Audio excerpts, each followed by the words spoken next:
I am out of trafficking age. Like, if they trafficked me, it would be to, like, clean their house or something. But, Please, like, they would traffic you, okay? do you think I would be trafficked? Yes! I like when my boyfriend is attracted to other women. If he's not, his body's not working. I mean this from a loving place. You need a therapist. She's not gonna sleep with you. Her boyfriend's allowed to sleep with other girls. She's not allowed to sleep with other men. Hey, do you want me to keep that in or you want me to beat that? No, I like it. I Note it. f with you because you're a dog for that one. I had no plan for, like, how I was going to get out of this disease. I wanted to die every night because it was hell. I like to blame God sometimes. Sometimes you don't like to hold the weight of the world by yourself. It's a joke. Everyone gets so sensitive. And I get it because people don't have identities and they need to identify by what offends them. You know, like, yeah. Hey, what's up, guys? Welcome back. Today we have a very special guest, Nikki Glaser. For those of you guys who don't know who she is, she's an amazing stand-up comedian. But today is not only just about laughs. Today we dive deep into the heart of this stand-up comedian.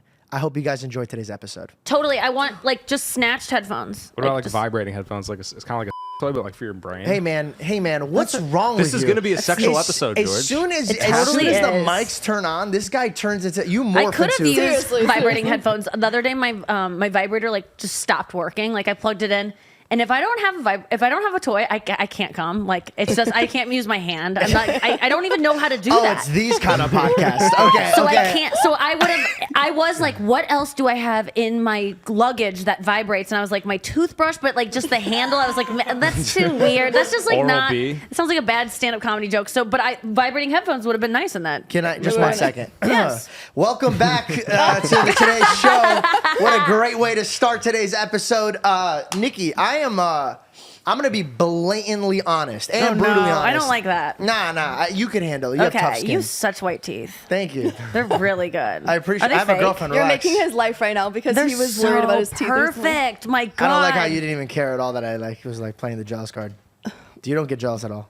What do you mean? What did you say about She never Jaws? gets jealous ever. Oh, I thought you said Jaws card, and I was Every like, guy needs a little bit of a jealousy. You know what I mean? Like I well, want my I girls to wasn't be like, like, "Hey, I who want to is that?" fuck you because you're white teeth. I Yeah, was just like, like, I she's want your complimenting teeth. your I just, I wasn't like. What about my teeth? But Nikki? I get what you're saying. Well, let me get see. fucking- Yeah, they're They're yellow. They're yellow, too. no, they're not too bad. No? No, they're not like horrible. His are just like blindingly Super, yeah, white. super white. I'm going I wanna back to know my what he does. clean cut look. So like I had this depressed anxiety look for a bit. and Yours that- matched your sweatshirt. I like it. Golden. No, I'll my take teeth it. aren't. My teeth are the same. It's not like I can't get them this white. Wait, your teeth are very white. How do you And you're how wearing do a you white get shirt. this? I just brush my teeth. No way. You're not doing strips? Nah. Oh. I strip for my girl once in a while. Okay, I see what And you're give doing one of those there. smiles. Wait, I'm interested in the jealous thing. That was such an interesting moment between you two because you want her. She's very secure, Yeah, and very. and you're not probably. Very insecure. So you want her to have a little bit of what you have. Yeah, You're a little every time anxious. she even looks at a guy, I'm like, I'll rip my eyeballs right now. Don't do that. I'll pull Stop my hair it. up. You're so not. He is so No, you're not. you think he's secure? He's so secure. He Yeah. Never, ever. Like, he's the one who talks about other guys. He's like, did you see that guy? He's so hot. Did you see him? Look at those abs. Right. Well, isn't that a way to just to like test you out, like see what you're No, thinking? because I'll be like, yeah. And he'll be like, what do you mean? He's like, did you look? And I'm like, I yeah. can give you an example. Like, for example, Yeah. Nana, her boyfriend, Matthew, that guy's like, God took extra time on him. There's no way. Really? There's no way. I get like, if she doesn't look at him, I'm like, now you're just trying to make me feel better. That makes me feel a little bit insecure. Yeah, because then you're like, if you're not attracted to him, then what? Why are?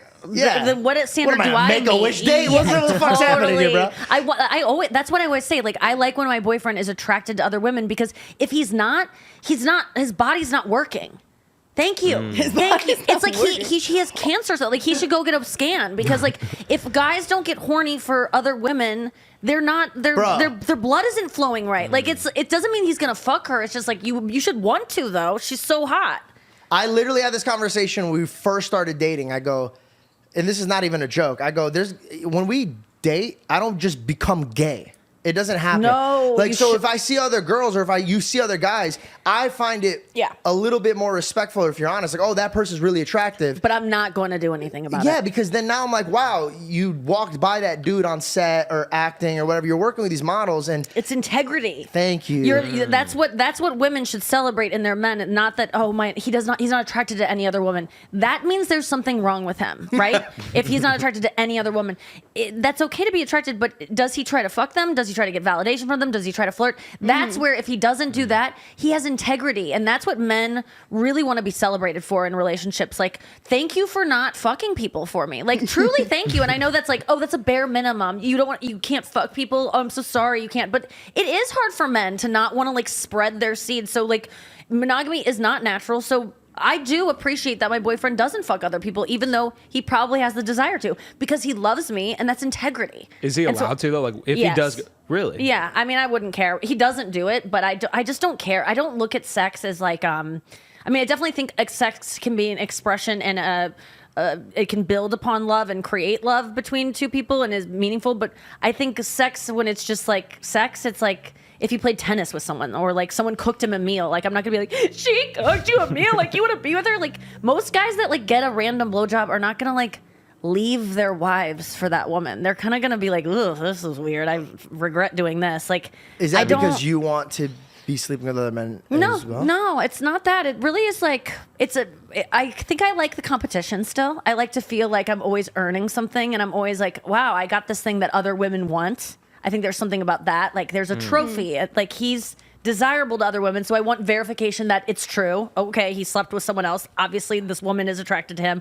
Good. And good luck, lady. Trying to, like, you think that you're going to get him forever? Because you probably do. In my mind, I'm like, she wants him. She's going to convince him to be like with her forever and leave me. No, you're not. Good luck. You can fuck him maybe better than I can, but like not really. Like, because, and if they can, if he wants to leave me for her, then go. I don't know. This is not a thing that he does, but I just recently had a conversation. I was like, I think I need you to like get out there again and like. That's the weirdest thing. Being in a relationship and having your girlfriend tell you that is like, that's so weird. It sounds like that's amazing, but most guys don't want it. Most guys kind of want to be locked in, even though they say they don't want to. I mean this from like a loving place. Okay, you need a therapist. There's nothing wrong. There's no way that you're okay with your man going and fooling around with another woman. I really don't care, but you don't love him then. Yeah, no, that's not true. The thing is, I don't think of sex as like it means that he wants. If he were to watch Succession with this girl, fuck no. If he, you know, like there are things that we do that are like intimate. Are you fucking with me? Or are you just saying this shit? I just don't think sex is that important. Like, I think it's just a thing a guy needs to do. He just needs to nut, and then he gets on with his day. He's not like thinking about her all day. In fact, guys, when they nut, they stop thinking about the girl. They're like, okay, I'm done. Immediately, but there's something that I find like, don't you feel like the moral aspect of like, I want it, but I won't have it because I have you. And then we could be together in that sexual type of way. I just, I don't think I'm enough woman for one. I like the idea that he's like you for the rest of my life. I'm like, what? Really? Are you serious, dude? You're fucking incredible. I am, but like you're stunning. very sharp you're hilarious. And beautiful. You're smart. I know all these things, but I don't think any woman is I think men are meant to like have multiple partners, and so are women, and that's another whole argument. But I think men are less likely to let women like branch out and do other things. So I mean, this is pretty much a poly relationship I'm talking about. I think I'm like into that. Like, I'm not threatened by it as long as I'm the main one and I get to know about what's going on. So, okay, so like there's other religions that people like have multiple wives. No You're way. saying you're so no way, because I don't want to have a roller coaster, man. No emotional. Hold on. I need to just lock this in. So you're saying physical okay, emotional not okay. Yeah, that's just for me though. I'm sure there's people that are like, oh, he can have an emotional relationship. He can have another girlfriend. I don't care. But I want to be. I think the emotion is more important to me than the sex. The sex kind of turns me on. Like, he went to a strip club recently, and I was like, did you talk to anyone? Like, was there a vibe? Like, I wanted to hear all about it. Like, I want to go and just watch in the corner, not like a cuck. Like, I'm like, ooh, tied up. Like, I wish I could fuck him. Like, I want to be in the corner. Like, yeah, my guy is like fucking getting turned on. That girl kind of wants him. Like, it's like hot to me because I am competitive and I want the best thing. So I want something that's very highly desirable. And I think that's it. I think that's what. I don't know. I don't know because there's so many jokes and real. So I'm just gonna slip jokes and seriousness. Okay, in this. get it. Okay, so first of all, this is gonna be a crazy podcast. I already know. It's nuts. Freaking. By the way, I'm trying to fix my swing. So Okay. freaking, that's gonna be crazy. Okay. And then second of all, my serious jab is the quality of man is not your best then, because no man would ever treat you with that integrity. But I'm asking for it. It doesn't matter. turns If me she asked me on. for that, then I would calibrate her brain. and be like, that's Well, not he's appropriate. not doing it. I will say that my boyfriend's not doing the things Well, that I mean, want. you shouldn't. You're an amazing woman. There's a difference from a man looking at another woman lustfully versus acting on that lustful act. Because if I had a But I woman like want you, no him disrespect to. to you, if I had a woman like you, I would, instead of focusing my energy on fucking other girls, I'm focusing my energy on building us a future. Okay. Do you get what I'm saying? Yeah, it's kind of hot.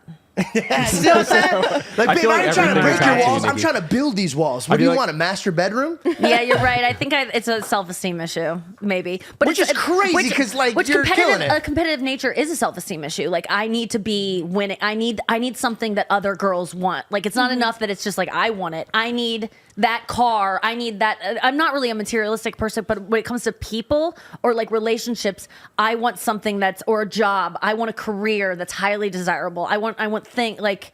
It motivates you. Yeah, but it's a self-esteem issue. I think you're double-edged right. sword, because you have your dreams, right? You are on the biggest stages. You're killing it. You're at a level right now where other female comics are looking up to you, and that you can't get there until you have that competitive nature. But if you notice and you take a glimpse of all the greats, they're all fucked up. And their Right. lives are not worth anything No, fun. I know. So, It's so you have the damaging. ability right now. What are you, like 25? I think he's being so serious. funny. No, you're not. Well, Shut how old up. are you? I'm 39. 39? Yeah, that's really sweet. You were a good actor, and that really made me feel so good. Okay, so you're in your 30s, but you look like you're in your 20s. No, I don't. But thank you. You leave a Okay. comment. really I'm do. not No, even you just really saying Do not that. leave a really comment. do. Do not leave a comment. I don't want to Leave hear a how old fucking, you think don't I am. listen to her. You Don't listen to me. leave a comment. This is my podcast, not Please. hers. Well, She's I'm not not going to gonna sleep read with you. it. Her boyfriend's allowed to sleep with other girls. She's not allowed to sleep with other men. So do not leave that comment. That's really nice. Okay. Thank you. That's so stupid. You like planted her to walk through. We rehearsed this like Hold the four other two times people. before Hold the going. other two people. No, I'm just Okay, kidding. so, yes, Let your man sleep with other Yes. women. Okay. So now that you know I'm 39. I didn't know you were Take 39. what you can get, bitch. No, I get it. Bitch, I didn't even know you were old news. Dude. The expiration date. Nah, I get it. I get Dude, it. that's so funny. No. Okay. But how old is your man? He's 42. I Okay, think. cool. Yeah. So, I listen, all joking aside, you're a woman worth so much more than what you're putting yourself out to be. If this man's listening, he should be smart and keep on not having sex with a girl. But I wouldn't encourage that behavior, because then he'll... I just want to hear about it though. This is my problem. Is I get horned up. Like our foreplay is me being like, tell me about a girl like you hooked up before us. Like I want to hear about all. I can't help that it turns me on more than anything when I feel Are you threatened. bisexual? No, I don't want to have any. I don't want to like. He sometimes wants to bring a third party, and I'm like, I don't want to eat. Like I just want you to eat. Like I just don't. I want to watch you eat Sorry, pussy, Mom, but I I know don't. you're watching. I'm so sorry. Is this sounds like we don't talk like this? No, But no, I no. just- Do everything you're about. I just I'm so sorry, Mom, and but I don't. Yeah, I'm not interested in women like that. At least I don't know. I've So never. you explored just it, but- want the man that every other girl wants. Yeah, and I kind of like want to. I want to hear about. So anyway, the reason I discovered this about myself was that whenever I was hooking up with my boyfriend or like with guys, I would just want to hear about when they hooked up with other women. I don't know why. I just thought it was hot, like the beginning stages where it's like, when did you make a first move? Like that stuff is like really hot to me. And my boyfriend like ran out of stories to tell because there's only so many women he's hooked up with before me. There's like dozens, but it's only so many good stories. Yeah, right. And so I was like, I think you need more. Like I know where all these go. They're not enticing to me anymore. So like, go make more stories. Okay, fair enough. Question: Did he your has. what age was your first intimate relationship? Oh, that's a great question. 24. 24. I was Which is crazy late. because I thought you were 24. 24, and was he older or younger than you? He was my age. And was he trying to make you jealous by keep reminding you of like who he was? No. I was like, no. I've never been in like no, I've never been in that kind of relationship before. I've until this relationship that I'm in, it's been 10 years off and on. Holy cow! Yeah, No I way. know. Wow. It's been Was so it only long. been off and on because you wanted to go collect more stories and then come back? No, but that's interesting. He's gone. That has been good for us. That we've had those breaks, and then we come back and I'm like, "What'd you get done? Show me some pictures." But Show me some pictures. I've What are seen these some, ops, I've bro? seen some You're- footage. It's been good, but he no, it's been off and on because we just like break up, and we think we're never gonna get back together, and then we end up talking again, and then we're like, we'll hang out as friends, and then it just ends up we're back together. And we've like changed a lot over 10 years. It's been good. And then, but before then, I was always in long distance relationships, or I would seek out men who had girlfriends, or like just guys that were unavailable You're that like couldn't on like your me. Ariana Grande vibe. Yeah, I mean, I like kind of relate to that. I mean, I don't relate to breaking someone up that just had a baby with a woman. I mean, that seems pretty insane. Break up a but- marriage, but You're a fucking liar, bro. You're at home. You're like, tell me, how old was the kid? How old was it? 2?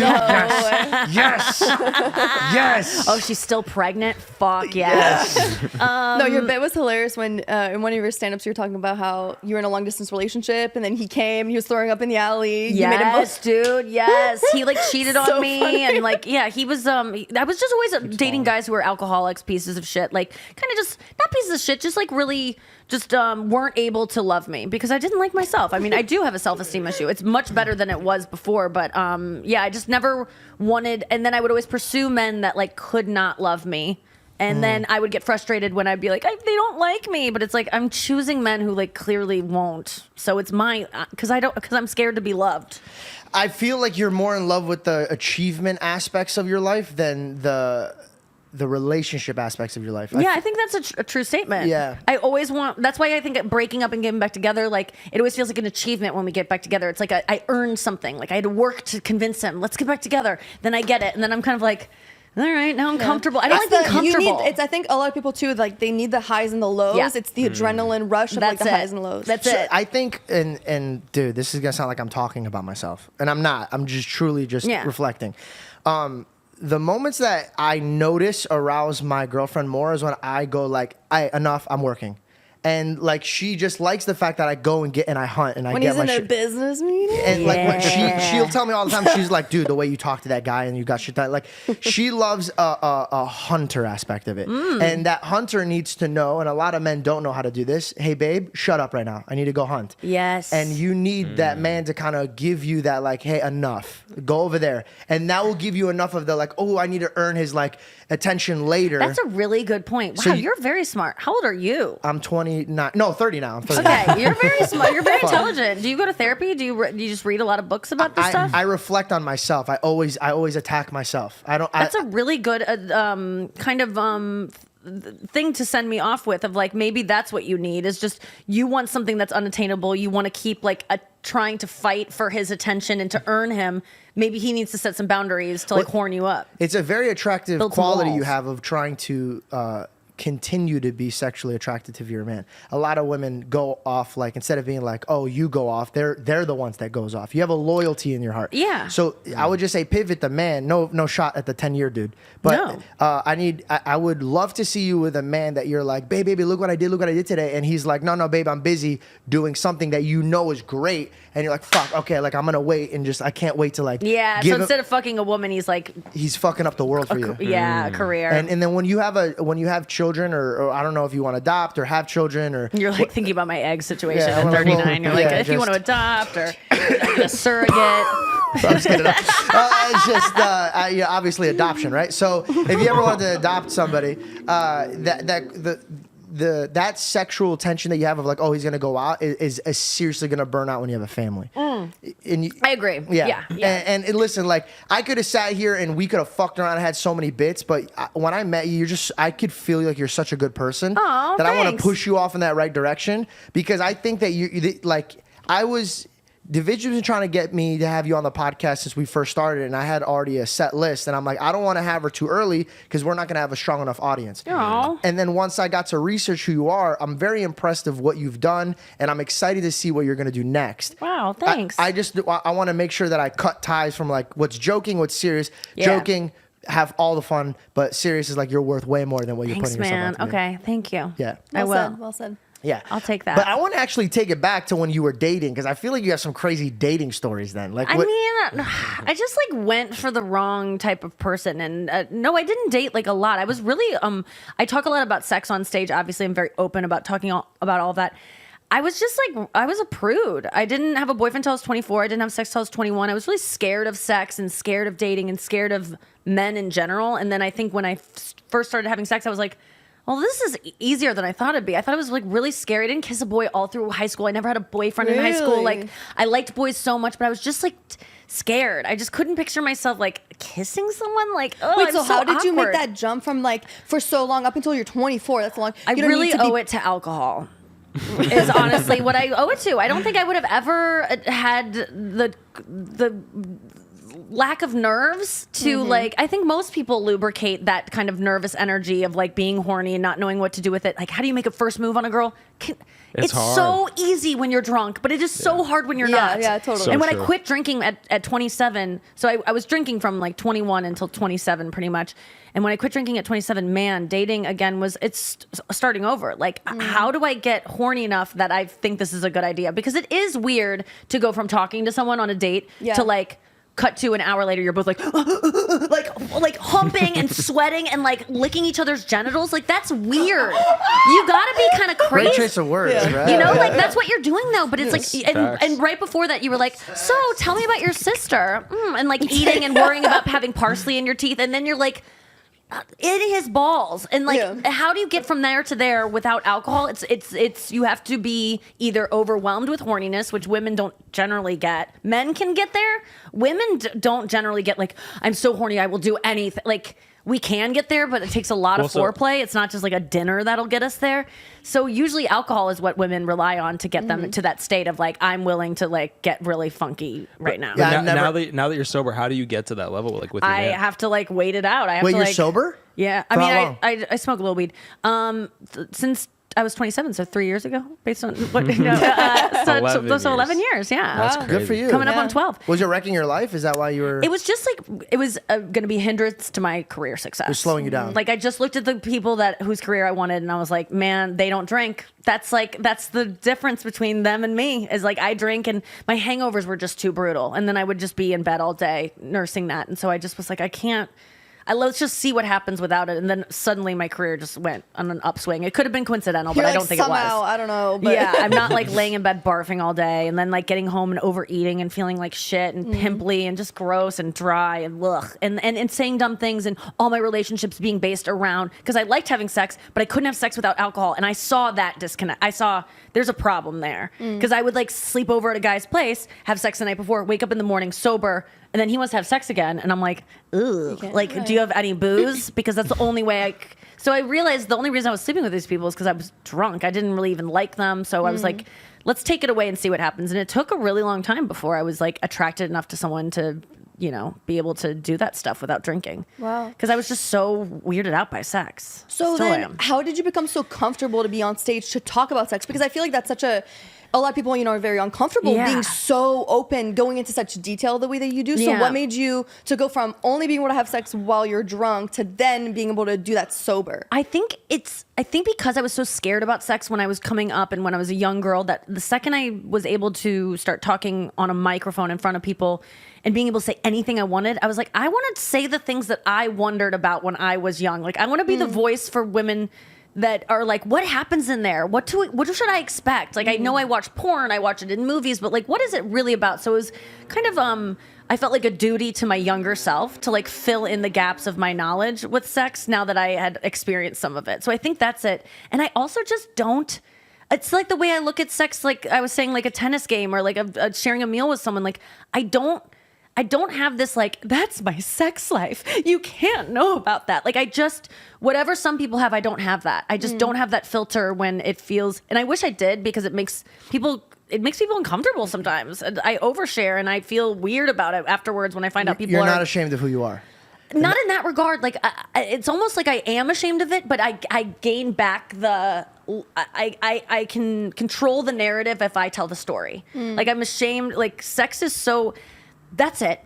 I am trying to get rid of shame for people because I think people have shame around sex. We don't talk about it openly. Like it's just like kind of embarrassing, our sexual urges, the faces we make, the sounds we make, the people we have sex with, like just everything about it's just like, ugh. In American society, we're puritanical. We don't talk about sex. And I just feel like that makes it so people don't know what to expect when they get in there. And that's where like bad things happen. When girls are like, oh, I don't know, he like fucked my head, but I guess that's okay. And they're like, no, that's not okay that he fucked your, or whatever made you, I want to want to talk about sex in a way that makes it a little bit more easy for everyone to talk about. So I think that I'm just trying to get, and it's interesting. Yeah. It's the thing Yeah, that no one it is. talks about, and it's the thing that motivates all of us. At the very, even if you're asexual, your life is about not having sex. Like a part of your identity is like, I don't want to do this thing that everyone wants to do. So sex is like constantly on our minds. It motivates everything. It's the reason that we all exist. Yet we don't talk about it. It just seems crazy. It's so true. It's like there's like 5 things that we as humans want, right? It's like food, sex, shelter, and like a feeling of importance. And we talk about the Yeah. other 4 all the time, but we don't talk about sex ever. No, Yeah. it's so strange fucked up. that we don't. But yeah, that's why I just am so baffled by it, because like it's funny that like my sister is like, please don't include me in any of your jokes about sex or anything, because I'm a teacher, and I'm like, but you've been pregnant around your students, like they know you've gotten dick down, like who are you What grade? fooling? What grade? She's like a high school teacher, but it's like, if I see a pregnant woman, I'm like, she had sex. Like, that's where my mind goes. Like, it's most of the time she's not like doing an in vitro thing. And even so, then her husband was like in a cup, like, ooh. And like, I think of that. Like, I'm like, wait, what motivated him to do that? Like, it's not that weird that we're all the product of a guy going, like, that's all of us. Every single person you see is like an orgasm. It's crazy. Your It's perspective true. is hilarious. Let me just digest all of the cum jokes that we just made. No, it's not jokes. This is real, George. Like, this is like, you are a product of that noise. No, I get it. I was hanging in my dad's nutsack before I was here. Here's You my get it. thing. How do we go? Okay, well, let's just take it back to your stand-up. You're like the Taylor Swift but fucking jokes, bro. Like, that's the most terrifying thing in the world. If you're dating a chick that goes on stage and talks about her sex life, bro, that's intimidating to date. Yes, it is. I would agree. So, I like to think that's the reason I had so much trouble until I didn't in dating, is that men were intimidated by me. Did you ever date anybody that was in the industry? Oh yeah, tons. And you never Almost talked about it? exclusively. No, I've talked about it a little here and there, but it's always been comedians that like had girlfriends when they dated me. Like, I can't talk about it, they're like married to the people they cheated on me with. Oh no. Like, it's those kinds of things. Like, it's not like I please don't hate me and think I'm a bad person. Like, I didn't think those women I didn't know that they were even dating those women when I would hook up those guys. And now they're like, and so I can't really like ever talk about those things. Do you think they had one of those things where you were like, go sleep with other women? No, I think in some situations, yeah, where they like probably know about it, and it was early on in their relationships where it wasn't like they weren't clearly defined yet or something. So I was maybe an overlap, but yeah, I used to always like go for comedians, and yeah, I like a glitzy, like glamorous, like kind of showy person as much as anyone does, as much as any girl does, like a celebrity kind of guy. Like I'm totally like. Okay, so how did you get susceptible into to this that. industry and stand up? Were you involved in it? I went away to college my freshman year. I was anorexic. I had no friends. I was like a skeleton. No one would talk to me. I had like literally I looked like I was on death's door, because I was. And so I was planning to die. Like, I had no plan for like how I was going to get out of this disease. It was killing me. I had no way of getting out. I wanted to die every night because it was hell.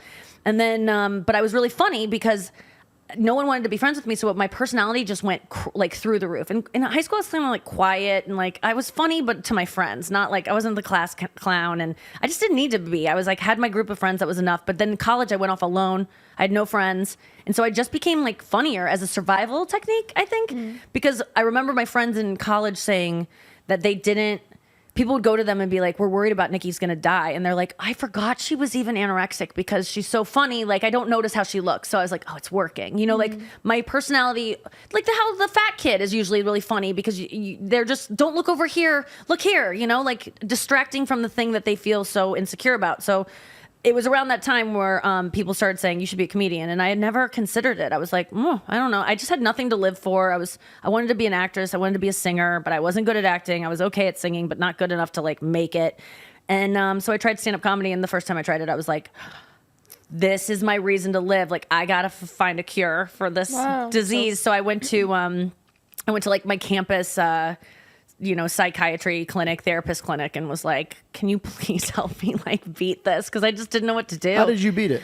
I mean, it took so many years, and I still struggle with like eating stuff, but it never has even been close to as bad as back then. I found a guy that I felt so guilty when you have anorexia or you have an eating disorder, whether it's, you overeat and you're obese or you undereat and you're anorexic or you're bulimic, whatever you are, you feel like it's your fault. You feel like you're choosing it. You can't really look at it like a disease. Mental illness is really hard to see it as like a disease, and to have anyone have any fucking empathy for you, especially when you're anorexic or obese. People just go, stop eating, or just eat a sandwich, or like, just, this is under your control, just eat. You have the medicine, just do it.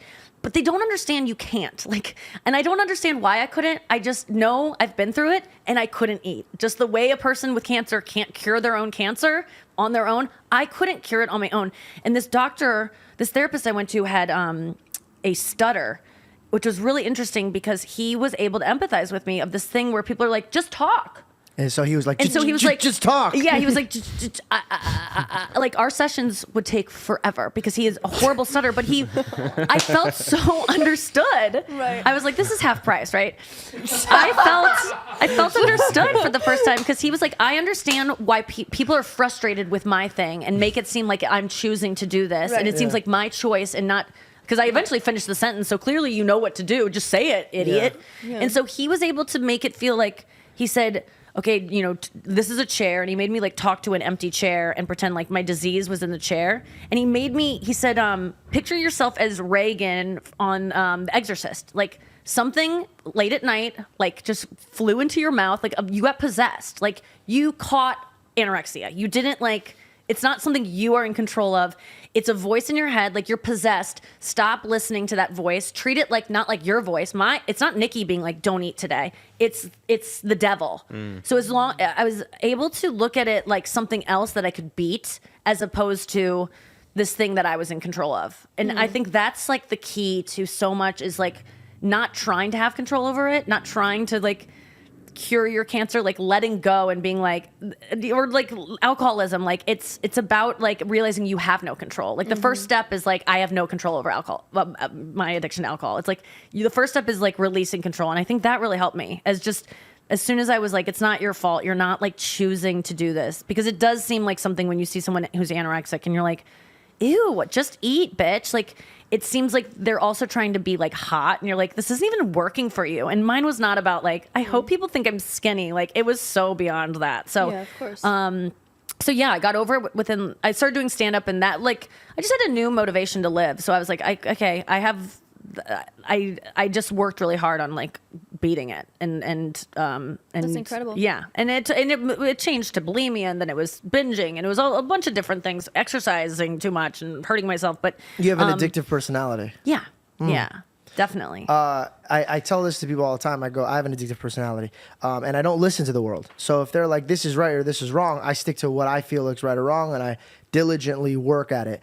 In the double-edged sword of that, if I love something that's no good for me, all hell breaks loose because I just go full in. For example, marijuana for me is terrible because it's the only time that I can get away from my reflective thoughts 24/7.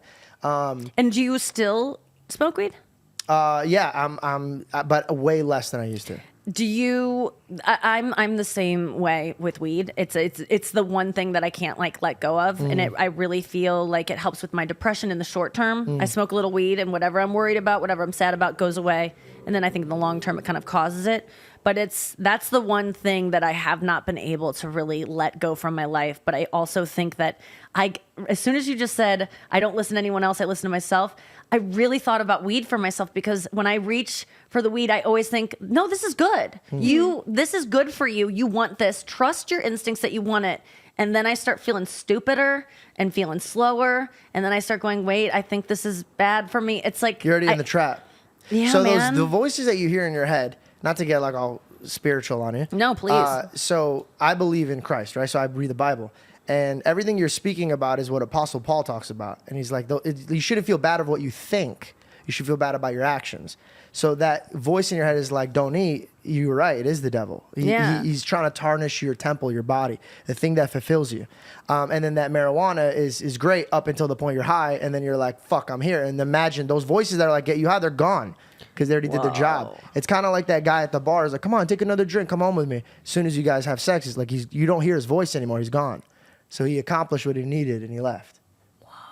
So just What do you do with weed now, though? Like, do you listen to those voices? Like when you you know, do so I when you used do it to a wake little up bit, and like smoke, and like I would secretly smoke too. So like I would be high and around people, and they didn't know. I was like, it was a bad thing. And then so I just started. I was like, oh, I gotta really attack this. And the first step of attacking it is being honest. Can I ask you why you thought you had to attack it? What were the things that, like, the negatives about it? There was no for you? negatives. That was the dangerous part. Oh no! So why even quit? Because in the future, when I'm a father, when I'm a husband, when I have everything, there's a substance that is stringing along my life that could grow. Everything that I look at that I do in my life is a mustard seed, and I'm going to see the direction it's going to grow. So if I am addicted at the age of 29 when I started, okay, when I'm 35, am I going to be a pothead that's a father, or am I going to be a diligent father? So like, I'm not worried about to next year or tomorrow. I'm worried about where is this action taking me? Because the reap what you sow. A lot of people reap something. Like for example, if you're harvesting crops that are corn, and you want watermelons after that, you're like, a lot of people are shocked. Why isn't this watermelon? Motherfucker, you've been reaping corn this whole time, and you're only going to get corn.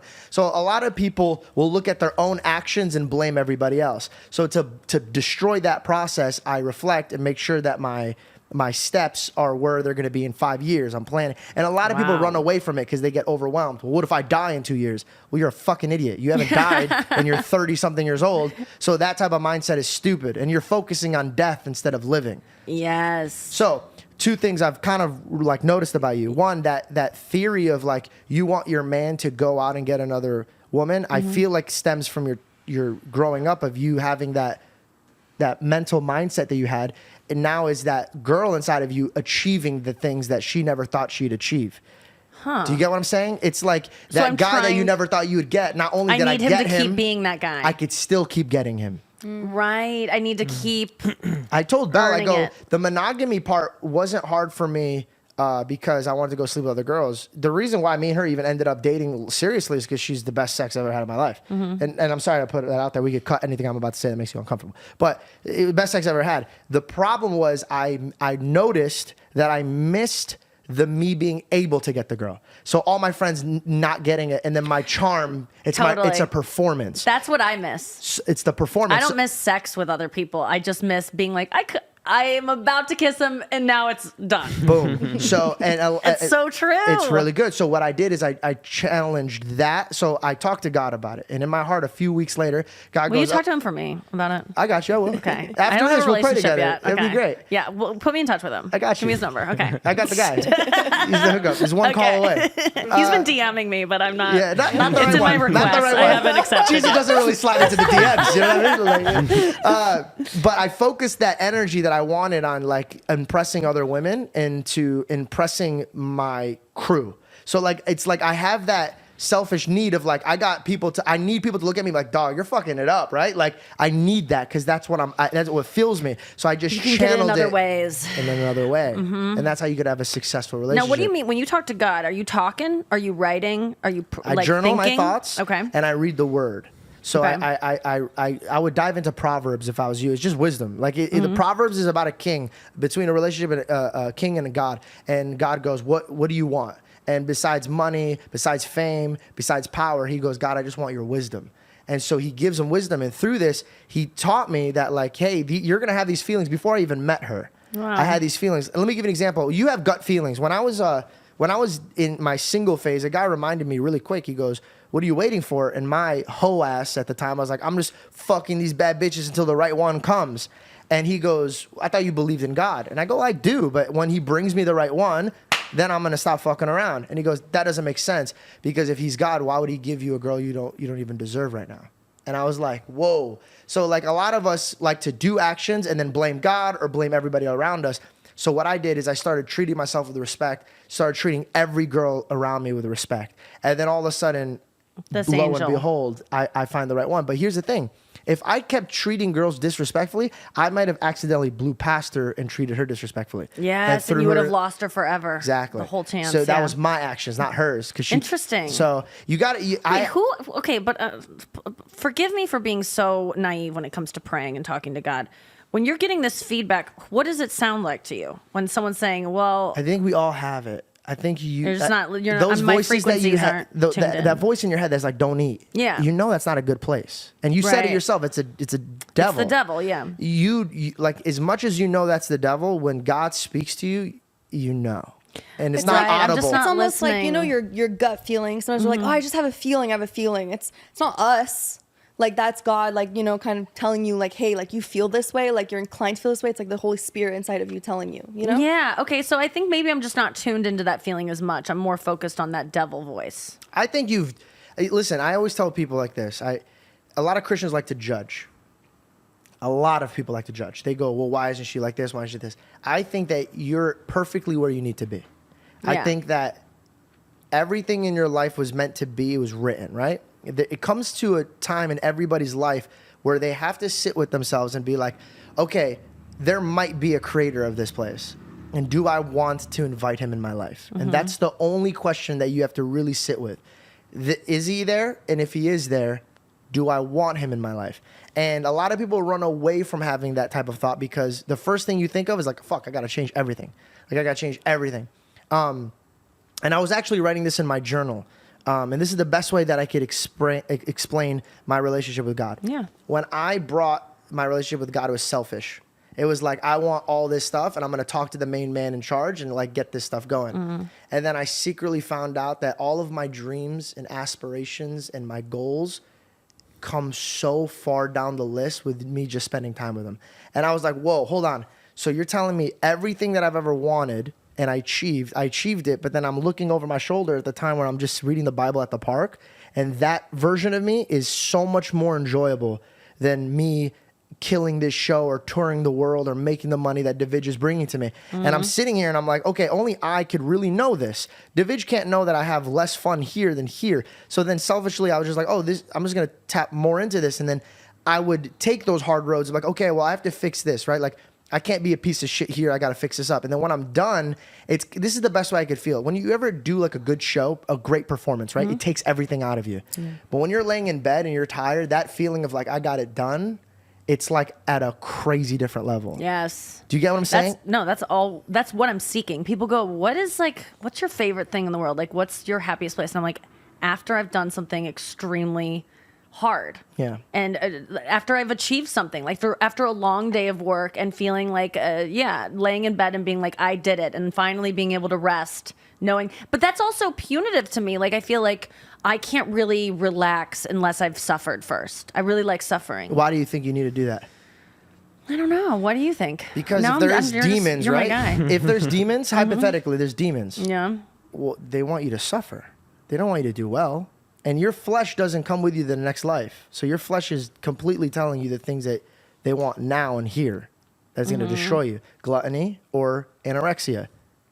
You know what I'm saying? Like and it's so funny because you would see a pastor on stage telling you about discipline, but he's fat. And you're like, dude, you can't even get a diet and a workout in order. We all have issues. Sure. We all have these things in our head that are telling us to do what we shouldn't be doing. And if any Christian ever comes up to you and asks like they're perfect and that you're so far away from them, the biggest disciple all of them was Paul. And he wrote to Romans, he goes, I do what I shouldn't do. Which Paul brother was he? He was Logan, actually. After the fight, he wrote it was actually really great. He did that speech and he's like, sometimes the devil's going to make your way into his life. That's probably too, I probably have to cut that. Yeah, okay, so Paul is the one that... So basically, Paul just basically explains that like life is just a journey of like you fighting what you know you shouldn't be doing. And that comes with so much better things out of life. Like, for example, I'll circle back to the guy not sleeping. Yeah, it's going to be really fucking tough to say no to the girl that wants to have sex with him at that time. But like when years go by, that same man is going to have two paths in his life through his actions. Either he's by himself or he's with a woman with a kid that is a broken home because of his own actions, or he could be walking into an establishment that he built with his partner, and he could look over and be like, this roof is secure for my children and my wife. These are consequences that every man's going to walk into. So you're saying, like, look ahead. Always. A man who doesn't plan for his life What plans about a for his woman? failure. A woman? You said a man who doesn't plan. I mean, I know you're talking. I was But just thinking. a woman. Yeah. I don't really think that far in the future. That's maybe a problem for me because people are always like, "You've achieved so much. Like, how did you did you know that I've never had goals? Like I've never sat down and been like, I want to do these things. I've kind of just like gone through life and been like, yeah, I'll do that. Yeah, that sounds fun. I don't like to think too far ahead. I think because I am scared of death, and I think if I think too far ahead, that's where that goes. And it's because that's the inevitability. And if you of it. think about it, like if you peel it back, Yeah. and you like say, for example, war, right? There's always people are scared of war, especially with the media putting out the war. Let's just hypothetically say the time of day is all of us dying is in 3 months from now. Okay. Your Likely. actions would be way different. Yes. Your actions when a man who has cancer finds out he has cancer, he's not caring about his work anymore. He's caring about his mother. He's caring about his father. He's caring about going to the park with his dog that he promised that he would take to the park. All of his shit changes immediately as soon as you put a time and frame on your death. So it's funny that people say, well, I'm scared of death, so I don't plan. Nah, you're just scared of failure. You're scared of you thinking you're not good enough. You're scared of that if you do put yourself to it, it's not going to work. And then now you have to live your life knowing you're a piece of shit that can't get anything done. Oh, God. So it's you really just have to face your demon and just realize this. Regardless of where you're at, right? Like say from this day forward, you go on the next tour and you bomb and everybody in the world is like, oh, she's terrible, and she moves on. This is the same grave you're going to have of you being fucking the biggest star in the world or the worst star in the world. So even if you were King David himself, in 100 years from now, no one's ever going to know your name. Yeah. No, I know. I always think that. That always brings me so much peace. You know why? Because you're not achieving something for everybody wants to achieve a legacy so they can leave behind. Everything will be destroyed someday. You will be a fossil that is indistinguishable from Abraham Lincoln, from Obama. Like I will be as remembered as Obama sometime in the future. We're not that special. You know what I mean? Yeah. We're all not that special. Yeah. But you know what though? Sometimes I will say, sometimes it is best to look at what's right in front of you, because then like you don't want to overwhelm yourself too much. You want to plan for the future 100%. You want to plan, you want to be smart, you know what I mean? But I think also too, when it comes to your goals, if you're looking at what's right in front of you, then you're not overwhelming yourself and you're able to kind of like be more progressive, you know, and accomplishing the task. Well, that's because you already had the vision, right? So like, yeah, have a vision, but you I'm know. talking specifically with people that don't even have a vision. They don't have a dream yet. Right. A lot of people say step one is like do something. It's like, no, step one's dream. No, and I think you're right. It's not that I'd never had goals, because I have goals of like I want to be happy, and I think I had early goals of I want to be on television, or I want to perform in some way. I would like to be friends with that kind of person and that kind of and be in the same like social circles, and I've achieved all of those things. So I think there was always a part of me in high school. My friends used to always say, because I was really obsessed with Dave Matthews Band in high school, and I just was in love with him, and I would always tell my friends like, I'm gonna meet him someday, like there's no doubt about it. And they were like, you're gonna win some like radio contest? I'm like, no, I'm gonna be like famous, and that's how like. And they were just like, ew, like. I mean, now I think with this generation, probably your generation, people in high school were more like, I'm going to be famous someday.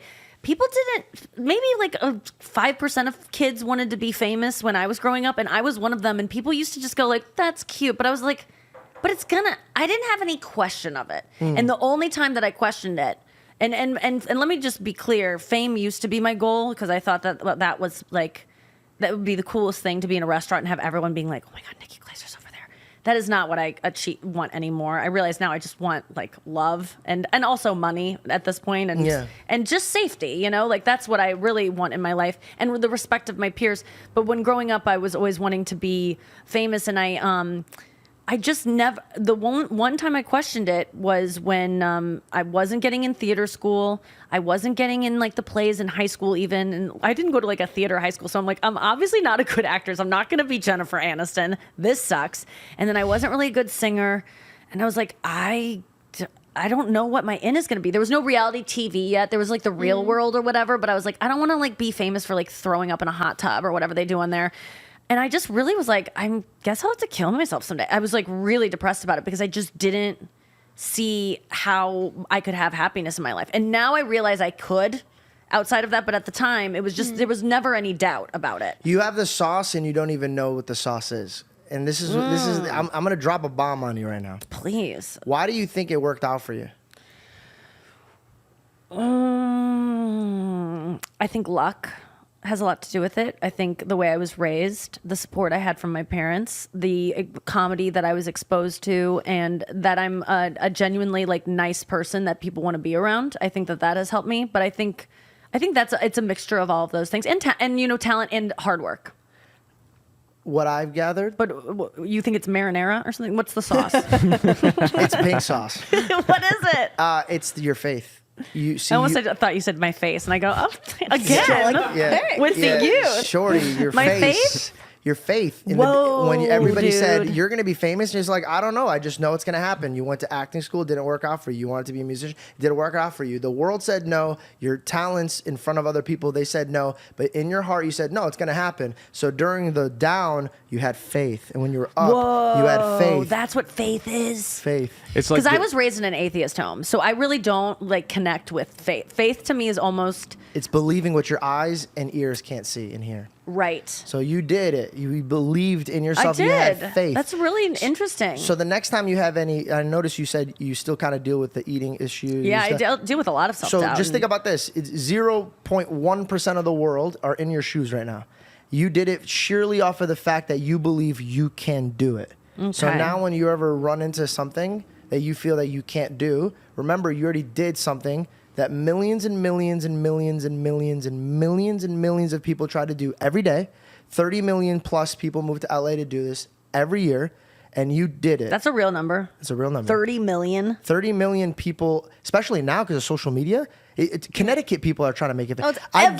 guarantee you 70 Everyone. million people a year easily are trying to do what you're doing right Jesus, now. okay. And you I feel like most did people it. don't even last a year in LA. Like they'll come and they just fucking dip. So it's, like, it's, Yeah. a, it's Can't a get cycle shit. of people. But there's a lot of luck involved, for sure. What's lucky about it? How? Okay. Being born in the time where I was before social media, so I didn't have that kind of competition. I'm That's not good hard- at social media. That's harder so, though.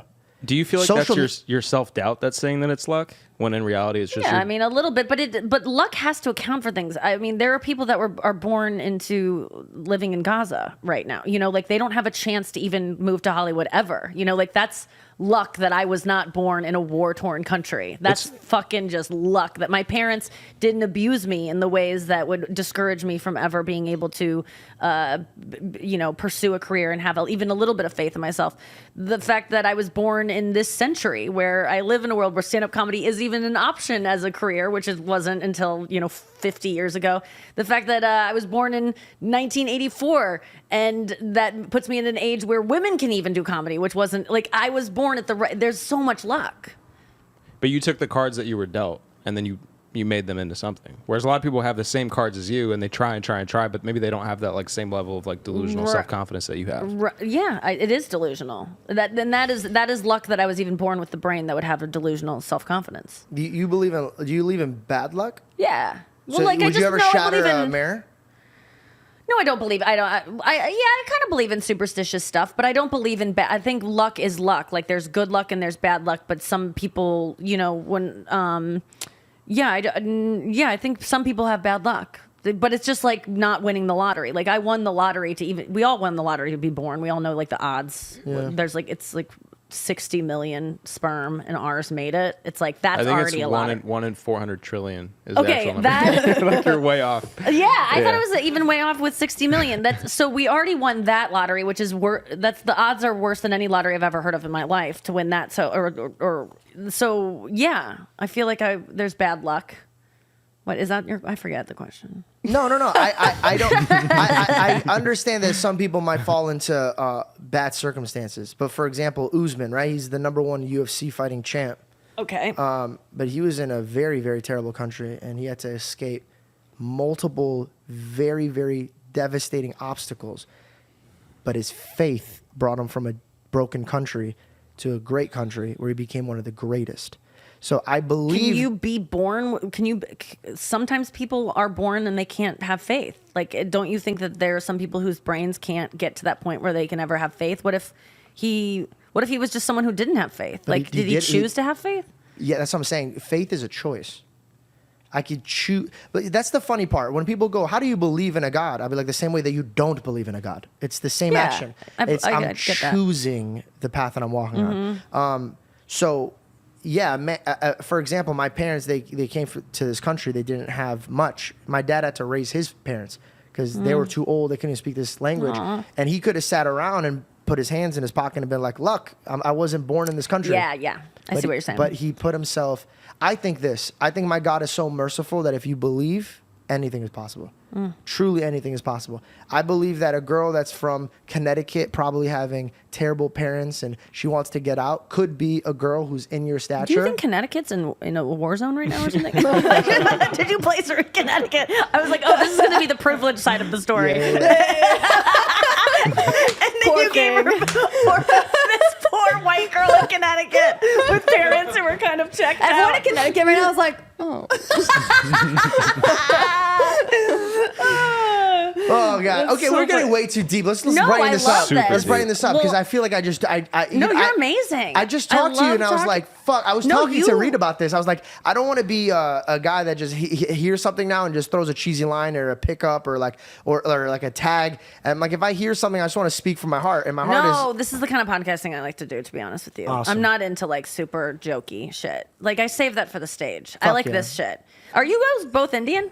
Is that your no, I'm Middle Eastern. Assyrian. your what Middle Eastern? I'm Assyrian. Assyrian? Yeah. Where is that? Well, we used to have Babylon, but that kind of went away. For a bit. Okay, yeah.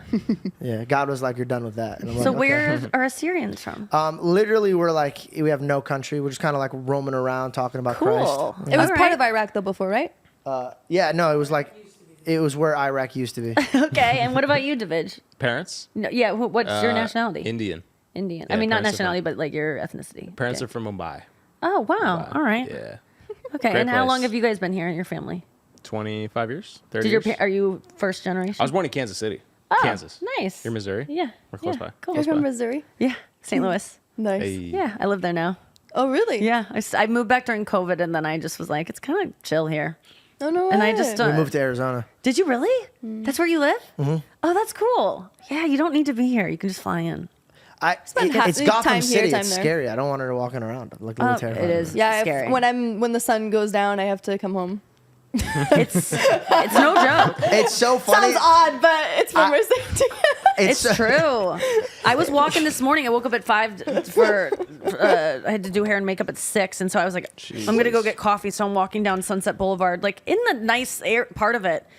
And yesterday I did the same thing in my hair and makeup. People go, you walked in the dark 5 in the morning to get coffee, and I was like, yeah, it was fine. And then today I did it, and there was a homeless man fighting the air. And like in a huge fight with the air, and I was so scared, and I just like waited for him to like patch things up with the guy he was fighting in his mind.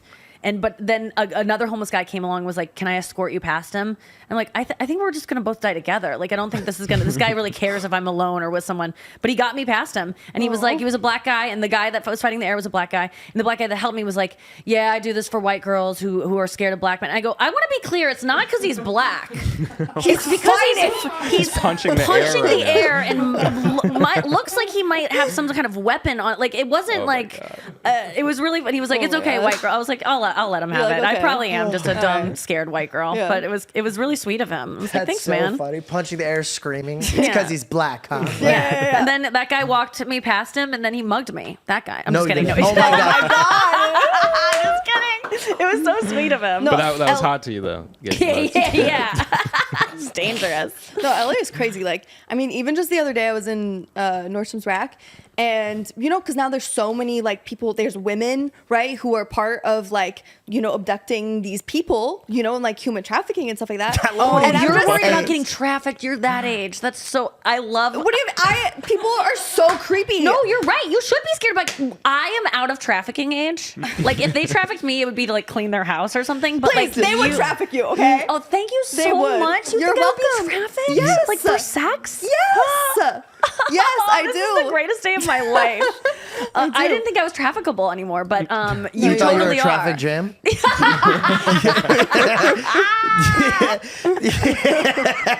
They grab you. They're like, we need more recruiters. You need to go get girls. Yeah, I'm like what's that? Ghislaine Maxwell.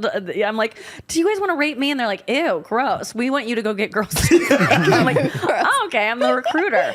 Yeah, that's a real fear. No, but people are creepy. Well, like, just first of all, men everywhere are just so creepy. They'll say anything. It doesn't matter if it's daytime or nighttime. They're just say anything.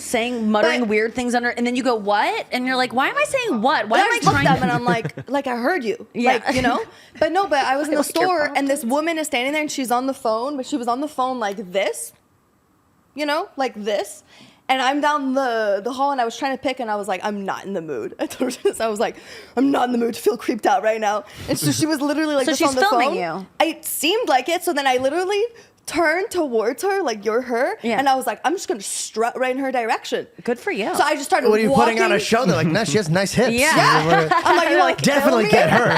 That is her Give good it a side. runway aspect. She got out a ring light. And she's giving her one of these looks. You're like, It fucking sounds look like at you her want to be cheekbones. trafficked. No, Yeah, but I'm you're like, treating the wall. they're trying like to a be catwalk. sneaky, right? And like traffic, or they're talking to someone on the phone. No, like if they know that I know, what is she gonna do? So I just started walking right up to her, and I stood really close to her, and she was looking at something, and then I acted like I was looking at something on the shelf, and I was like looking at her phone, and her screen was just black. I think she was just like a weird way of talking on the phone. Right. I don't know. But It's you're really like creepy. aware. If you come up close, they could close the screen like that. Yes. But also, here's So another thing. What would you do creepy. if she ran outside and you were like, oh, that was no big deal, and then you're putting your groceries away and you look at a van pull up and it's her driving? She's like, and then she's just, Oh my god. I knew it.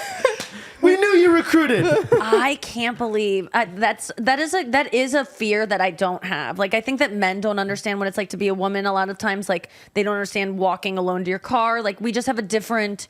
We're just Experience. we're scared of being raped like all the time. We're but I just had that for you. Like I'm not scared of being trafficked. Yeah. Because it's like I'm kind of out of trafficking age. I know that we're all joking. People would fuck me. I know that. Like that's very nice. But no one's like I'm not gonna be uploaded on Craigslist anytime soon. It's like I know there's MILF porn and stuff that people are into, but that is an interesting young girl fear that I think is a good thing to fear Yeah. because it's real and it's out there. But it's like that's a new thing. It's a new and thing, It's real. Yeah. And I look young for my Yes, I love girl. crafting and doing stuff. So I'm always at Home Depot, and I'm the only girl in Home Depot. When I go to Home Depot, I'm wearing no makeup, so I look like 15. Right. And it's just like, but the people at Home Depot are ruthless. People are just ruthless and nasty. I thought and you said roofless, and I'm like, oh, they're building a roof. that makes That makes sense. a lot of sense. It's just stupid. You've been hearing roofless a lot. You've always wanted to call it out. So Oh, finally, bro, you have no idea. I'm holding myself back. All of my comedy is just like How'd you guys reviewing meet? her. No, when we met, we became like quick friends. Like we just, I Very don't know, we quick, just very really quick. clicked, and we would talk all day long, like on text. We would just like fire back text. It was just like so, like we were just so. how long had such an before you easy slept time. together? Damn. Come on now. First Well, night. Come on now. No. Because I didn't want to be in a relationship. I was just like happy being single. And Technically, I it was was like, our first date.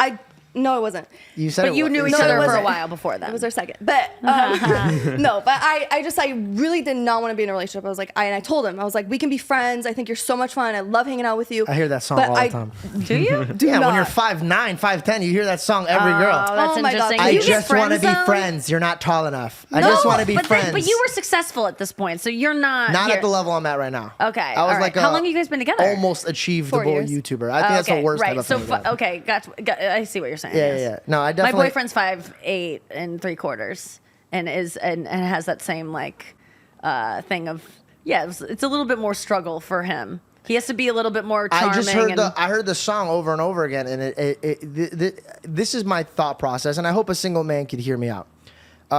It's an easy formula to get any female you want. Don't try so hard, and just Yes. make them laugh. Yes. Easy. And then exit at a perfect time. Don't be around too much. Yes. So like you go in, you make them Dude. laugh, and then when we were first, I made sure that she was always thinking about me. So when I was gone, she was thinking about me. Wait, how did you do that? By making her laugh and then going back to work. So like she saw, he has his shit together, and then I wasn't like when you're okay. In any human's life, if you have too much of it, you can get sick of it. Yes. So and True. a lot of guys are like, no, this is what they want. I want attention. No, everybody wants what they can't have. So if you already have given yourself up all the way, then they're like, oh shit, I already have you. That seems a little desperate. Anybody can have you, Yes. and I Yeah. don't want something that anybody could have. So if you put yourself at a platform where you respect yourself, Mm-hmm. then they have to respect you, and then you could control it. So like It was the perfect like pushable. Sure. He was like, "Please go on a date with me," but it was also I didn't feel like he was like begging. You know what I mean? It was just like we're friends. He's like, "Okay, cool. You want to be friends?" He's like, "All right, you'll see." And I'm like, "Okay." He was dude." laid back and cool and Yeah. chill about it. It wasn't there was not a desperation, but there No. wasn't. I mean, I really compare it to the Travis Kelce thing with Taylor Swift right now because when he did the friendship bracelet thing and tried to give her his number, I was like, ooh, that reeks of desperation. And I was like, actually, it's not. He's just confident in like, I want you, and like I'm certain certain that we're gonna be together, and I'm confident, and I'm dying to take you out.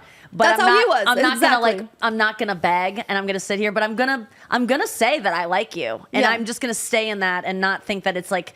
Because I think sometimes guys hear that kind of advice of like play it cool and they act like they don't like the girl. No, that's terrible. But you have to establish that you like her, that you value her, but not that you're gonna ruin Yeah. your life and Be the disrupt party. your life. He Be the always party. treated me like a queen, but he wasn't desperate. Yes. And it was just the fact that then when we did go on our first dates, we clicked so much. We had such a fun Aw. time. What am I gonna do? You know what I Yeah. mean? I told her on the first date, which was supposed to be not a date because you're like, It was I don't our want a first date. It Oh, was our now it first is, date. but whatever. I was just trying to be whatever, you know? So Yeah, I told I her, get it. It's cute. I It's put it in flirty. her court. So I said, hey, do me a favor when we go out tonight. I go bring a nice dress so I could take you out in it, and then bring a bag of your cozy clothes. And if you That want, got me. I go, if you Oh, want to that's spend time cute. with me after our dinner, jump That's in your cute. cozy clothes, and then we'll just go hang out. We'll go to the like movies or we'll go mini golfing. And I was like, you're planning for my outfit change? You're in. Yeah. What? That's huge for me. And it's confidence. And I It's like you're gonna wasn't. want to stick around. Yeah, we heard it. Also, not to be disrespectful. It's cute. Sex is a very big deal. That's why I asked. Very It's a big deal. very big deal, and people act like it's not, and they do it too quickly, and it's really something that I encourage women to be a little bit more protective of. Yeah. Then because I think a lot of women think that if I sleep with this guy, it will take it to the next level. He'll like me more. No, you just- and it really is No. the Terrible opposite. He will actually like you less, and if he's not in love with you, you got to wait till they're like pretty enamored and in, and then you can sleep with them, and then their like of you will not change. But if they're still building to a like, and you sleep with them too soon. In their weird brain, in their subconscious, even though they're not thinking about you, there's a little bit of like, this was too easy. Yeah. Oh, She's not a woman of 100%. value. And don't feel bad, the girls, if you slept around and you're like, oh my God, you're calling me not a woman of value. Of course not. I've done it too. But if you are someone that makes a guy wait, it establishes value, and men want valuable things. And so it's always best to wait, even though you want to fuck him so bad and you think and he's begging you. So you think like, usually when people beg you for something, please, George, can you give me a Diet Coke, please? You think if I get it for her, she'll like me more. And it usually works that way. When people want things and you give it to them, we're trained as kids, like if someone really wants something, give them a hug or whatever, and they'll like you more. Sex is just the only thing that's the opposite of that. As a girl, no matter how much they beg, don't do it for them. And a lot of girls will be like, well, I'm doing it for me. It feels good.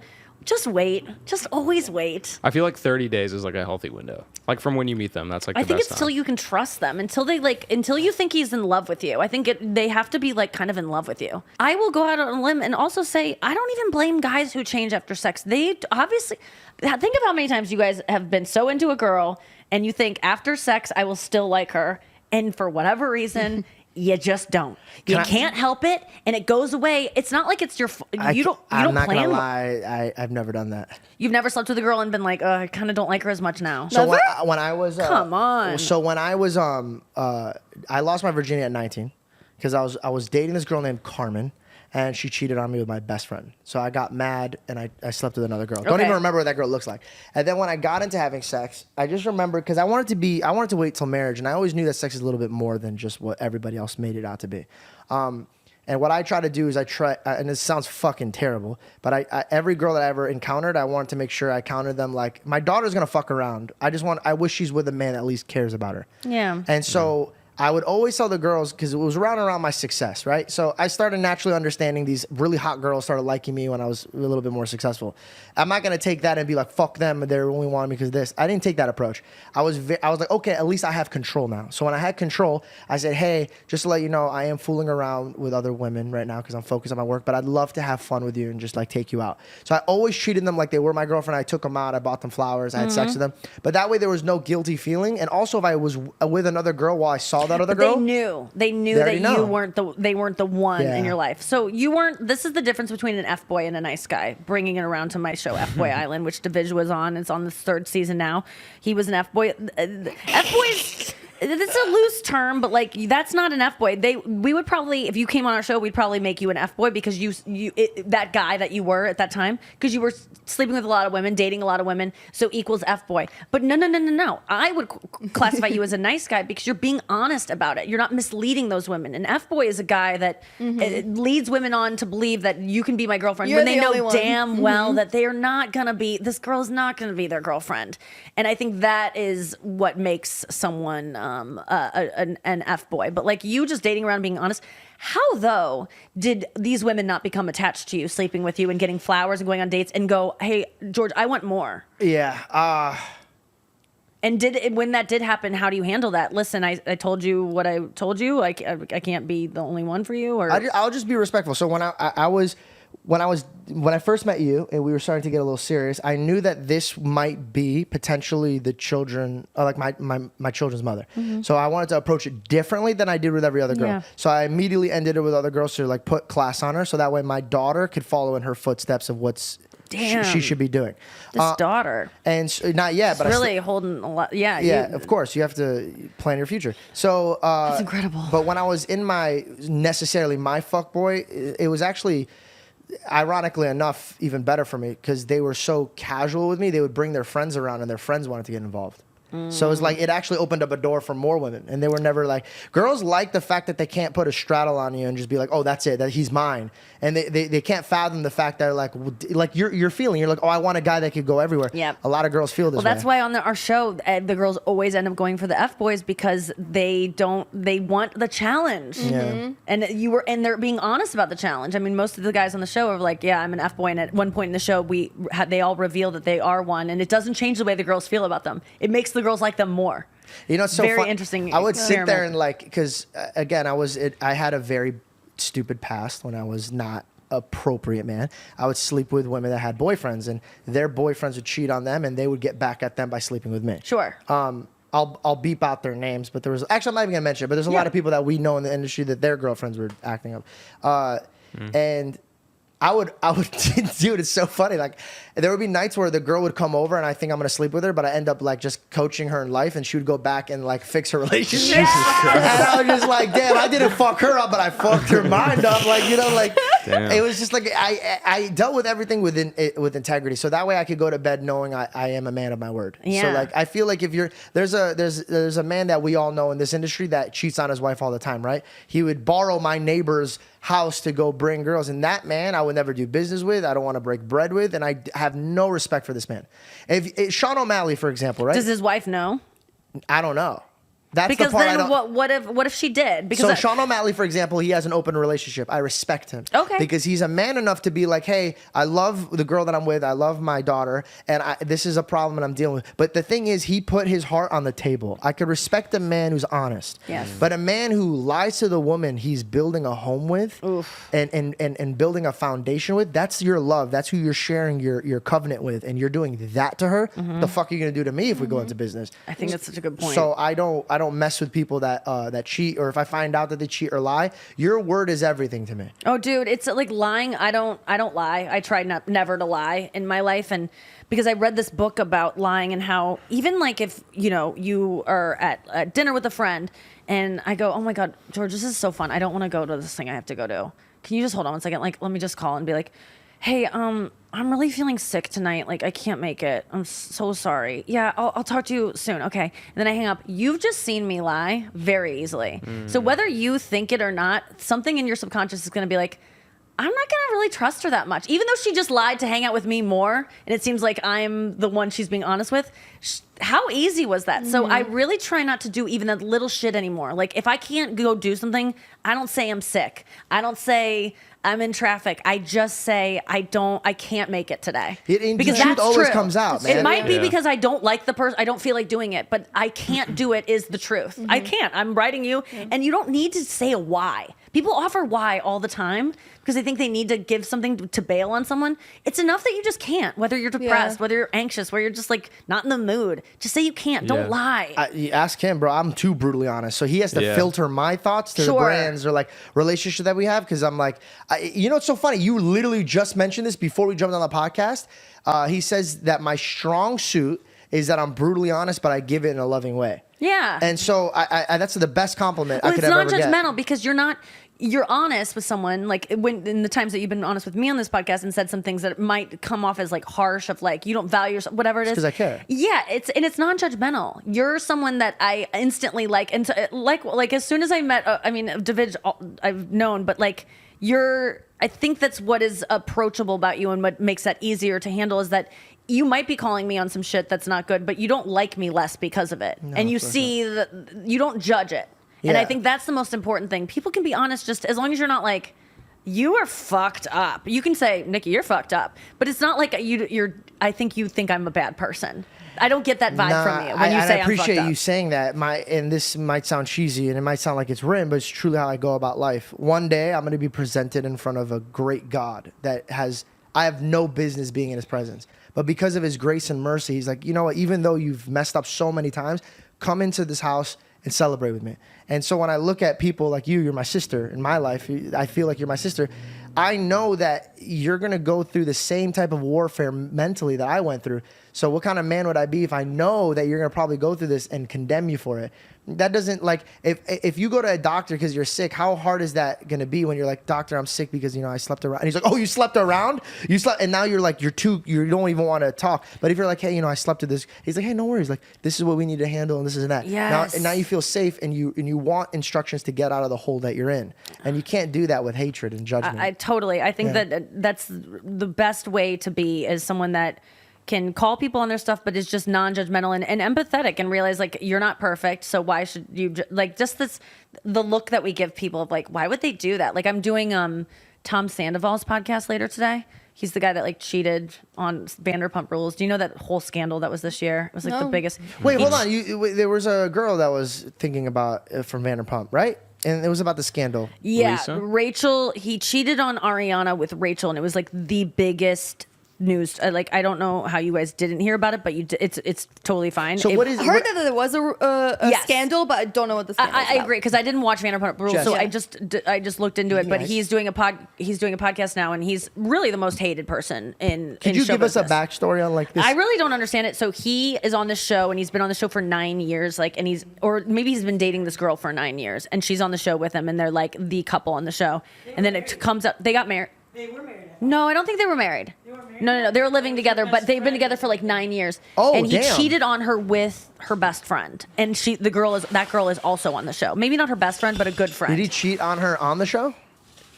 Like when you go back and look at old episodes, you can kind of go. And did he think that this wasn't going to come out? Yeah, he never thought it would come out, and it did. And he's like the most hated person. And I got asked to do his podcast, and my publicists are like, do you really want to do this? And I'm like, yeah, because people like the way that he was attacked in the media, I was like, are people trying to get him to kill himself? Like, is that what you want?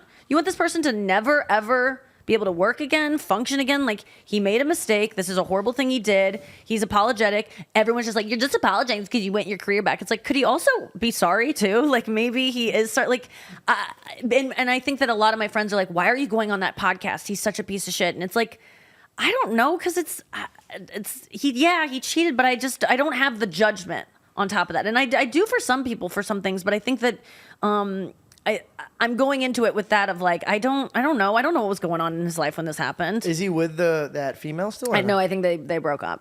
Okay. So, but yeah, he's like, but I think people really like to cancel people and They do. and like judge to- people and go, I would never do that. People in the comments, I would never cheat. It's like, you're the product of your dad cheated on your mom. Like people cheat all around. Like, and I'm not saying it's okay just because a lot of people do it, but I just think that people really want to condemn people to build themselves up. And being judgmental is just like so in now, especially with social media and being able to comment anonymously it's something that you guys have never not known. But there's a time. No. I had that. Before I had that. people just. But I got shit talked in my face, bro. Like, that's why when people, like, I don't get it. Like, I was hated before internet hate. Like, I got hated. My principal told my mom, like, he needs to leave. Like, he can't be here. Like, people would meet me in the bathroom just to fuck me up. Like, they hated me, bro. They made videos about me. They spit on me. Really? Oh, What? yes. Yeah, let me tell you something. I take the comments over the fucking actual ass beating any day, bro. Like, Sure. bro. Like these people are like, oh, they said something mean. It's like, bro, like their icon is Stitch. And they're misspelling what they're saying to you. Like, I know. You get what I'm saying? Like, so like the word, like I get if it comes at a mass amount, then you're like, whoa, that's a lot of people saying that Yeah, shit. anyone's gonna get in their head. Yeah, anybody can get in their head, but it's like when they're like, you don't understand. Back in the day, no. Back in the day, way worse. If people did not like, think about our aspect. If people didn't like us 20 years ago on stage, they not only boo us, but they would throw shit on stage. What? No, you're crazy. People used to be on TV and have no feed. No one was receiving constant hate or people weighing Have in. you like, watched Def Jam? okay, maybe, but I'm not going up at the Apollo. There were not like people weighing in on celebrities constantly and commenting about them and having opinions about them. It just didn't happen. There was tabloids, and you might read it in the magazines and maybe talk about it at the hair salon, but there wasn't constant. You log on now, and it's just constant streaming of like any post you look at. If you don't know how to feel about it, there's a comment right underneath it to get you started. And don't tell me that you don't read comments and it definitely peppers how you feel about the thing, because I'm susceptible to it. So I have this text thread with me and my friend Kaveh, and he just sends and he says read comments. TikTok videos and comment sections, Dude, I would never are the look at that funniest shit.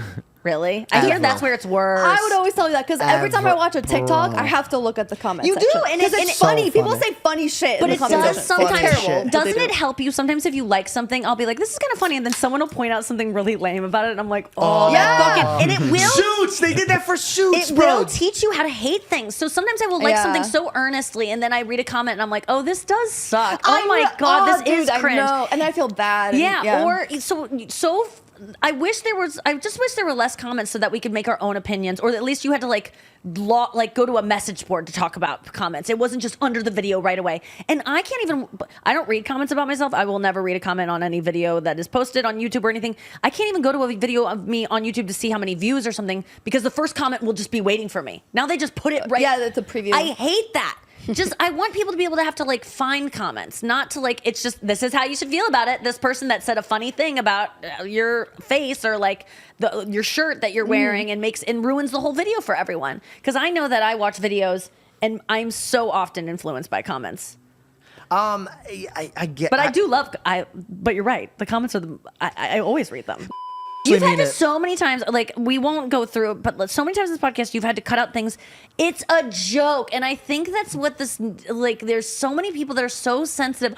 he said black, and it's like, yeah, for the joke. It's just a fucking. Everyone gets so sensitive, and I get it because people don't have identities, and they need to identify by what offends them. You know, like yeah. Ooh.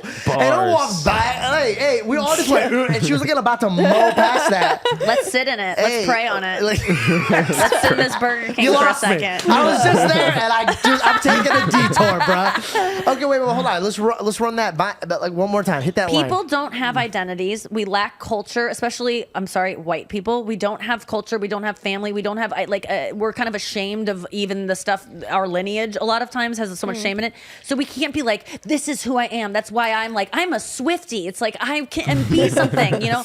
And a lot of times the things that drop the most emotion in us aren't the things that we love. It's the things that we hate, or the things that, like, you know, my cousin died in a car accident. That's the biggest thing in my life that I can look at and get people's attention when I bring that up. So if I hear a joke about a car accident, suddenly this is where my identity comes in. I have been victimized by a car accident. It's not funny that you brought one up. And it's like, I totally get that. I do think you're being a little performative, but also you are in mourning over your cousin's loss or whatever happened to you.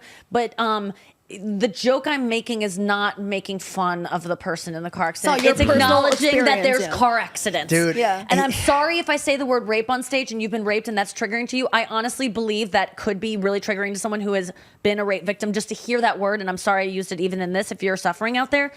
But that doesn't mean I can't say the word, because it's a thing that, although I have not had it happen to me, I fear it all the time. So I'm just not going to ever talk about it. Then we just don't say the R word. What if I am R'd? I have to go, I was R'd. Sorry, did that offend anyone at this clinic? Like, you have to talk, you have to be able to speak of things. And if it does offend people, at my shows, I always say, if I offended you to the point that you had to leave, that you were so triggered, that you had somatic response where you were like hyperventilating and had to leave, I will refund your money. I'm so sorry that happened to you.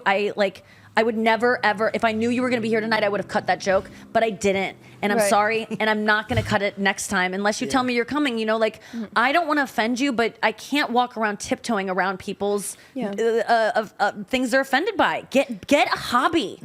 You've done like quite a few of the roasts, right? Where you go up and you roast. Hilarious, by the way. Thank you, girl. Has there ever been, because I mean, obviously everybody who's sitting on stage, they know that, whatever, you guys, okay? It happens to me sometimes. I'm foreign. Where are you from? I'm from France. Oh, really? Oh my God, you can't tell at all. Thank you. You're so nice. Thank you for that. Thank you. You really are. You're French. Oh my God. French people are assholes. They're so cool.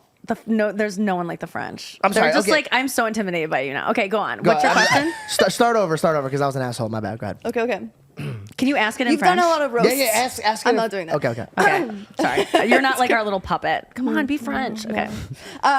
Look, I'm wearing stripes. Okay. Yeah, you are. But you've done a lot of roasts, right? And then the people who are sitting on stage. Set up the question. You want me 'cause to we're gonna- restart? Yeah, because we're cutting all around that. No, that was good. Oh, that was fun. Okay, She's fair enough. French. I'm intimidated. Are you offended? I had the funny joke about her being rude, but she's nice, so she didn't. Whatever. Cut this. We're not cutting that.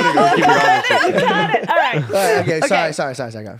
So, right? Yeah. The people who are on stage, they know they're there to be roasted, right? Yes. They know it's coming. Yes. But have there been some people afterwards where like they kind of hold that grudge with you with whatever you might have said on stage? I wish I could say yes because it makes a more interesting question, but no, like everyone's truly pretty cool about it. I think there was one roast where the roast of Ann Coulter, who's a horrible person, and you know, I don't really she can't help it that she's mean and you know, racist, but she I saw. Yes, I know. so who you're talking about. she left shortly after the roast was over. Like it ended, and we were all supposed to take pictures together. There's an after party, and she was out of there right away because she kind of bombed too, and I think she just wanted to leave. Okay. But generally, everyone's kind of that's what makes it so fun is because everyone's signed up for it, and everyone knows what they're in for. And there have been times where I've written jokes leading up to it, and I get to the show, and they're like, "You can't do those jokes." Like Caitlyn Jenner does not want any jokes about the car accident she was in, or what you know. And I'm like, that's my opener. Like there are times where it's like I've had to make it really was, dude. It was I've been devastated by the cuts. Why does Caitlyn have so much power on what they could say? Because that was a big name for that roast to get, and it's not as the goal of the roast to like offend people so deeply they want to walk off the stage. Yeah. So the car accident that she was involved in, a woman died, and I think out of respect for that woman's family and out of respect for like just, I mean, it was probably a really traumatic thing that happened to her, and it's like, okay, I'm here. You can make fun of me transitioning to being a woman. You can make fun of my family. That's insane.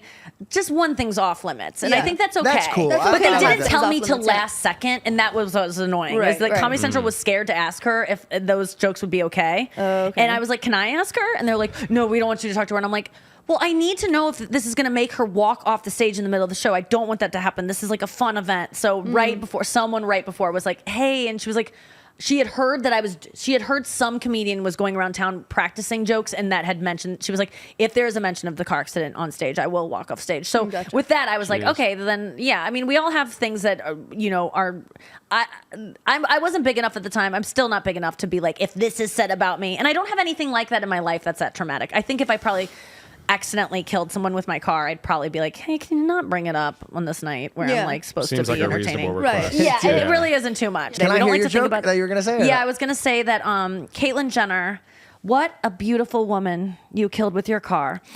Oh my god. So Was that the it one was that you my were gonna opener. say? There was also another one of like, I know you.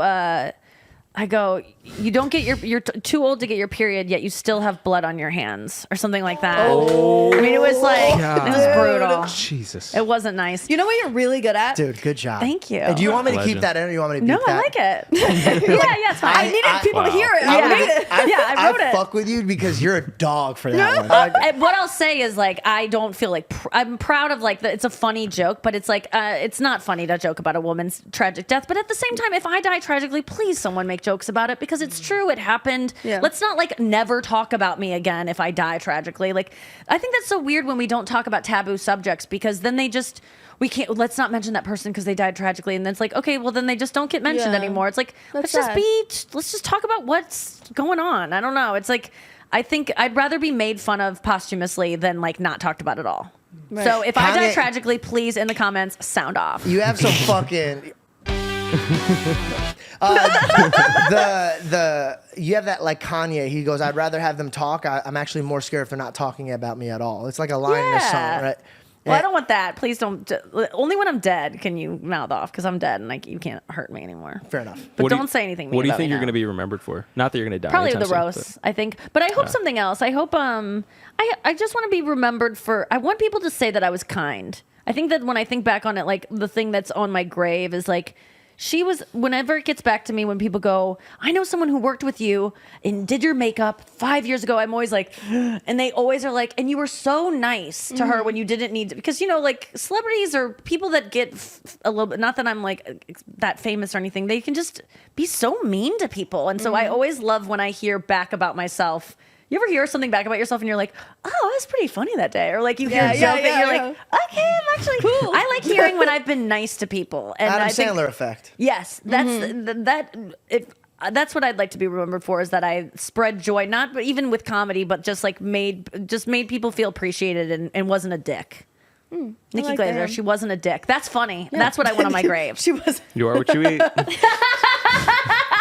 No, but what I was gonna say too is you're so good at your punchlines. Like when you were saying like the Caitlyn joke, Aw. you're so good at you say something you think you know where it's going and then you bring it back really Those quickly. are my favorite kind of jokes. You're just so good at that, and Thank it's just it comes you. after one after another. Thanks, girl. Yeah. Yeah. Before we sign off on this unbelievable podcast, I love you guys. I really appreciate I it. really like. This is what I love about a podcast is where you can become like friends with people. It really is a conversation where it's like we're just friends sitting around talking. It happens to be recorded, but this is kind of feels like what we would do if we all just like went on a friend date. 100%. Yeah. Yeah. Yeah. Okay. Good. And two things. I'll be Yeah. back to you. First thing, you remind me so much. I'm sure you get this a lot of Kristen Bell.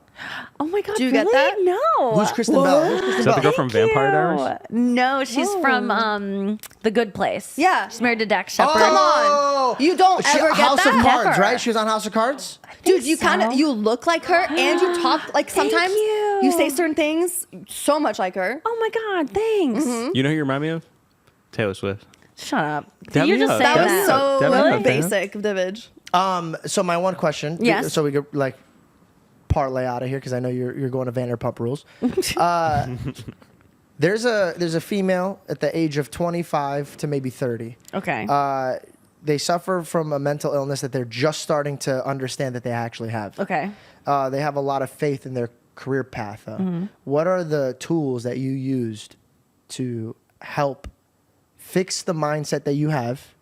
Like, for example, the talking in the chair, seeing Yes. a therapist. What were steps that you were very proud that you made that helped you be in the place that you are today?